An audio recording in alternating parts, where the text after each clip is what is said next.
नमस्कार दोस्तों, स्वागत है आपका हमारे यूट्यूब चैनल दी नॉलेज टीवी जीके जीएस पे। तो दोस्तों, हम आपके लिए आज एक और वीडियो लेकर आए हैं। यदि आपने हमारे चैनल को सब्सक्राइब नहीं किया है तो हमारे चैनल को सब्सक्राइब कर दीजिए और बेल आइकन को भी प्रेस कर दीजिए। कोई पैसा नहीं लगेगा, ये बिल्कुल फ्री है। तो दोस्तों, हम आपके लिए आज भारतीय राज्य व्यवस्था एवं संविधान के कुछ प्रश्न लेकर आए हैं जो आपके एग्ज़ाम में हेल्पफुल होंगे, आ सकते हैं। तो दोस्तों, शुरुआत करते हैं पहले क्वेश्चन से। पहला क्वेश्चन है, संविधान के 11वें भाग में ग्राम पंचायतों के न्याय क्षेत्रों में कितने विषय रखे गए हैं? तो दोस्तों, ग्राम पंचायतों के न्याय क्षेत्र में जो है 29 विषय जो हैं रखे गए हैं। दूसरा क्वेश्चन है, किस समिति की सिफारिश पर भारत के संविधान में नागरिकों के मूल कर्तव्यों को जोड़ा गया? तो ये कौन सी समिति थी? ये सवर्ण सिंह समिति थी। ठीक है। आगे है, कोई बिल सेलेक्ट कमेटी को कब भेजा जाता है? तो दोस्तों, कोई बिल जो होता है वो सेलेक्ट कमेटी को भेजा जाता है द्वितीय वाचन के पश्चात। जो सेकंड रीडिंग होती है ना, उसके बाद जो है ये कोई भी बिल जो पेश किया जाता है वो बाद में भेजा जाता है। अगला है, भारत के उपराष्ट्रपति पद के लिए वोटर कौन होते हैं? तो दोस्तों, जो भारत के उपराष्ट्रपति चुने जाते हैं वो वोटिंग के द्वारा चुने जाते हैं। और उसके वोट कौन करता है? तो संसद के दोनों सदनों के जो कुल सदस्य होते हैं वो उपराष्ट्रपति के लिए क्या करते हैं? वोट करते हैं। ठीक है। आगे है, संविधान के किस संशोधन के अनुसार 6 से 14 वर्ष की आयु के बच्चों के लिए शिक्षा मौलिक अधिकार बन गई है? तो ये है 86वें संविधान संशोधन अधिनियम के तहत जो 6 से 14 वर्ष की आयु के जो बच्चे हैं उनके लिए जो शिक्षा है वो मौलिक अधिकार है बन गई है। आगे है, संविधान का कौन सा अनुच्छेद केंद्रीय सरकार को नए राज्य के गठन के लिए अधिकृत करता है? कोई भी नया राज्य बनाया जाएगा तो वो अनुच्छेद 3 के अंतर्गत आएगा। ठीक है।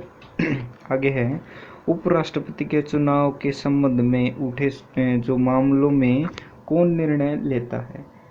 जो उपराष्ट्रपति का चुनाव होता है तब कोई विवाद हो जाता है, कोई बात हो जाती है, तो उसमें जो मामला उठ जाता है उसमें निर्णय कौन लेता है? तो वो लेता है सर्वोच्च न्यायालय, क्योंकि इसी के पास जो है लॉ होता है। ठीक है। आगे है, भारत के संविधान में रूल ऑफ लॉ का तत्व किस मौलिक अधिकार में प्रतिबिंबित होता है? तो ये होता है समानता के अधिकार में। ठीक है। आगे है, संघ लोक सेवा आयोग जो यूपीएससी है, जो यूपीएससी के किसी सदस्य को किस प्रकार उसके पद से हटाया जा सकता है? तो दोस्तों, यूपीएससी के जो सदस्य होते हैं ना उसको राष्ट्रपति द्वारा सर्वोच्च न्यायालय की अनुशंसा पर क्या किया जा सकता है? हटाया जा सकता है। आगे है, भारत के नियंत्रक एवं महालेखा परीक्षक की रिपोर्ट किसको भेजी जाती है? तो ये भेजी जाती है राष्ट्रपति को। आगे है, भारतीय संविधान में मौलिक अधिकारों की व्यवस्था किस देश के संविधान से ली गई है? तो ये ली गई है संयुक्त राज्य अमेरिका से। आगे है, राष्ट्रपति के निर्वाचन में कौन भाग लेते हैं? जब राष्ट्रपति का निर्वाचन होता है तो संसद के दोनों सदनों में निर्वाचित सदस्य तथा राज्यों और केंद्र शासित प्रदेशों के विधानसभाओं के निर्वाचित सदस्य जो हैं भाग लेते हैं। ठीक है। आगे देखते हैं, किस भारतीय राज्य का अपना अलग संविधान है? तो दोस्तों, ये क्वेश्चन जो है अभी तो मेरे ख्याल में ये जो कोई क्वेश्चन नहीं बनता, क्योंकि जम्मू कश्मीर का जो है एक अलग सिद्धांत था और धारा 370 हटने के बाद जो है वो ख़त्म कर दिया गया है। आगे है, किस संविधान संशोधन अधिनियम के द्वारा सिक्किम को भारतीय राज्य प्रणाली का अभिन्न अंग बनाया गया है? तो वो हुआ था 36वें संविधान संशोधन अधिनियम के द्वारा। आगे है, किस संविधान संशोधन अधिनियम के अंतर्गत भूतपूर्व देशी राजाओं के प्रिविपर्स को समाप्त कर दिया गया? तो दोस्तों, वो 26वें संविधान संशोधन अधिनियम के द्वारा जो है कोई भी देश में भूतपूर्व जो राजा थे उनको, उनके जो शासनकाल थे, चाहे उनके कोई पूर्वज हैं, वो आगे कोई शासन नहीं कर सकते। वो 26वें संविधान संशोधन अधिनियम के द्वारा जो है हटा दिया गया था। आगे है, भारत के राष्ट्रपति की आपातकालीन शक्तियां किस देश के संविधान की देन है? तो दोस्तों राष्ट्रपति के पास जो शक्तियां होती हैं वो जर्मनी के वीमर संविधान जो है उसके द्वारा प्राप्त की गई है। आगे है, भारतीय संविधान के किस संशोधन के परिणाम स्वरूप संपत्ति का मूल जो अधिकार था, मूल अधिकारों की सूची से हटा दिया गया है? तो 44वां संविधान संशोधन हुआ था दोस्तों। उसमें क्या हुआ था कि जो संपत्ति का अधिकार है ना, वो एक मूल अधिकार है, उससे हटा दिया गया था। ठीक है। आगे है, भारत के राष्ट्रपति पर महाभियोग लगाने का अधिकार किसे है? तो दोस्तों राष्ट्रपति जो होता है ना भारत का, उस पर महाभियोग कब लगाया जा सकता है? जब संसद के दोनों सदनों के द्वारा जो कोई भी हस्तक्षेप होता है वो पारित किया जाए, तो उस राष्ट्रपति पर क्या होता है, महाभियोग चलाया जा सकता है, राष्ट्रपति जो संसद के किसी भी सदन के द्वारा। ठीक है। आगे है, भारत के राष्ट्रपति राज्यसभा के लिए कितने सदस्यों को मनोनीत करते हैं? तो भारत के राष्ट्रपति जो है राज्यसभा के लिए 12 सदस्यों को मनोनीत करते हैं। ठीक है। आगे है, राष्ट्रपति द्वारा नियुक्त किस अधिकारी को संसद की कार्यवाहियों में भाग लेने तथा सभी न्यायालयों में सुने जाने का अधिकार प्राप्त होता है? तो वो कौन होता है? वो भारत के महान्यायवादी यानी अटॉर्नी जनरल जो होते हैं वो होते हैं। ठीक है। आगे अगला क्वेश्चन है, भारत के नियंत्रक महालेखा परीक्षक की नियुक्ति किस अनुच्छेद के प्रावधान के अंतर्गत होती है? तो दोस्तों ये होती है अनुच्छेद 148 के अंतर्गत। आगे है, लोकसभा अध्यक्ष अपना त्यागपत्र किसे संबोधित करता है?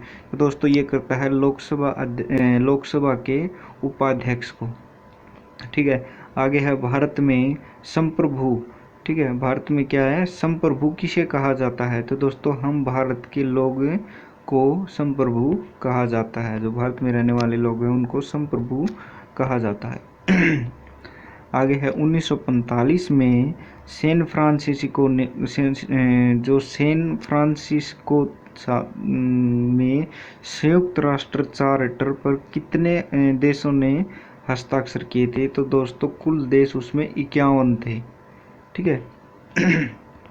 आगे है, संविधान के किस अनुच्छेद में राष्ट्रीय आपात की उद्घोषणा का प्रावधान है? तो वो अनुच्छेद 352 के तहत कहीं भी आपातकाल लगाया जा सकता है। आगे है, भारत के राजनीतिक दलों को मान्यता प्रदान करने की शक्ति किसे है? तो दोस्तों वो है भारत का निर्वाचन आयोग है, उसके द्वारा क्या है, राजनीतिक दलों को मान्यता प्रदान करने की शक्ति है। ठीक है। आगे है, संविधान संशोधन के विधेयक को सर्वप्रथम कहाँ प्रस्तुत किया जा सकता है? तो सर्वप्रथम किया जाता है राज्यसभा में, फिर होता है विधानसभा में। ठीक है। आगे है, लोकसभा में मान्यता प्राप्त विरोधी दल के नेता को किसके समान सुविधाएं और मान्यताएं प्रदान की जाती हैं? तो दोस्तों वो की जाती हैं कैबिनेट मंत्री के समान। ठीक है। आगे है, संविधान सभा की प्रथम बैठक कब हुई थी? तो दोस्तों संविधान सभा की प्रथम बैठक हुई थी 9 दिसंबर 1946 को। आगे है, मौलिक अधिकार संविधान के किस भाग में वर्णित हैं? तो दोस्तों ये भाग 3 में वर्णित है, मौलिक अधिकार जो है भाग 3 में वर्णित हैं। तो दोस्तों ये थे कुछ मोस्ट इम्पोर्टेंट क्वेश्चन जो भारतीय राज्य व्यवस्था और संविधान से जुड़े हुए थे। आशा करता हूँ आपको अच्छे लगे होंगे। अच्छे लगे हैं तो हमारी वीडियो को जो है जो हमारे चैनल को सब्सक्राइब कर दीजिए और वीडियो को क्या कीजिए, लाइक कीजिए और शेयर कीजिए। ठीक है।